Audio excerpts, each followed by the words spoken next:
आज म एउटा यस्तो चोरको बारेमा कुरा गर्न चाहन्छु जसले हाम्रो खुसी हरेक दिन चोरी गरिरहेको छ। त्यो चोर कुनै बाहिरको मान्छे होइन, त्यो हाम्रै एउटा बानी हो, तुलना गर्ने बानी। हामी बिहान उठ्ने बित्तिकै मोबाइलको स्क्रिनमा अरूको सफलता हेर्छौं र आफ्नो सङ्घर्षलाई धिक्कारछौं। कसैको घर, कसैको गाडी त कसैको सुन्दर अनुहार हेरेर हामी मनमनै भन्छौं, ऊ कति भाग्यमानी छ, म किन यस्तो। यो एउटै सोचले हाम्रो आत्मविश्वासलाई खरानी बनाइदिन्छ। आज हामी बुझ्नेछौं कि तुलनाले जीवन कसरी बिगार्छ र यो मानसिक नर्कबाट कसरी बाहिर निस्कने। तुलना किन घातक छ? The psychology of comparison. तुलना सधैँ अन्यायपूर्ण हुन्छ, किनकि हामी अरूको बाहिरी चमक, हाइलाइट्सलाई आफ्नो भित्री अँध्यारो, बिहाइन्ड द सिन्ससँग तुलना गर्छौं। हामीलाई अरूको हाँसो त देखिन्छ, तर त्यो हाँसो पछाडिको आँसु र मेहनत देखिँदैन।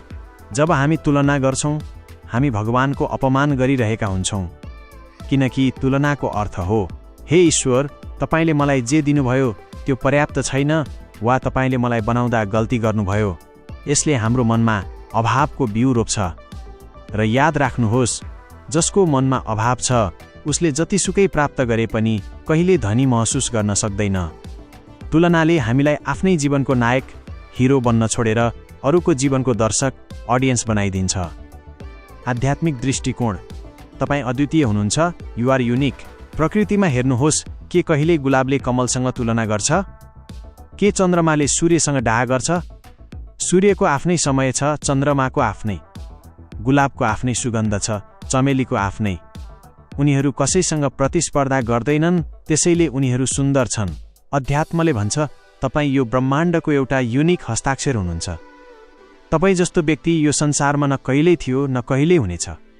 जब तपाईँ अरूसँग तुलना गर्नुहुन्छ, तपाईँ आफ्नो त्यो अद्वितीयता, युनिकनेसलाई हत्या गरिरहनु भएको हुन्छ।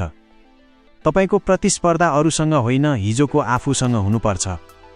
यदि तपाईँ आज हिजोभन्दा थोरै मात्र राम्रो हुनुभयो भने तपाईँ सफल हुनुहुन्छ। तुलनाबाट मुक्त हुने सरल उपाय। 1. कृतज्ञता, ग्र्याटिट्युड। तुलनाले जे छैन त्यसमा ध्यान दिन्छ, कृतज्ञताले जे छ त्यसमा ध्यान दिन्छ। दिनको 5 मिनेट आफूसँग भएका कुराहरूको सूची बनाउनुहोस्। 2. सामाजिक सञ्जालको सीमा, मोबाइलको दुनियाँबाट निस्किएर वास्तविक मान्छेहरूसँग भेट्नुहोस्। याद राख्नुहोस्, स्क्रिनमा देखिने सबै कुरा सत्य हुँदैनन्। 3. आफ्नो गन्तव्य चिन्नुहोस्, हरेकको दौड फरक छ।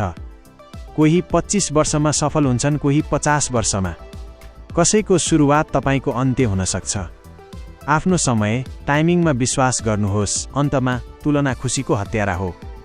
जबसम्म तपाईँ अरूको आँखाबाट आफ्नो मूल्य खोज्नुहुन्छ, तपाईँ सधैँ सस्तो महसुस गर्नुहुनेछ। तर जब तपाईँ आफूलाई ईश्वरको एउटा सुन्दर सिर्जनाको रूपमा स्वीकार गर्नुहुन्छ, तब तपाईलाई कसैको प्रमाण, भ्यालिडेसनको खाँचो पर्दैन। अरूको दियो हेरेर आफ्नो अँध्यारोलाई नधिक्कारनुहोस्, बरु आफ्नो दियो बाल्नमा ध्यान दिनुहोस्। तपाईँ अरू कोही बन्न खोज्नु नै तपाईँको सबैभन्दा ठुलो असफलता हो। तपाईँ आफै बन्नु नै सबैभन्दा ठुलो उपलब्धि हो। धन्यवाद।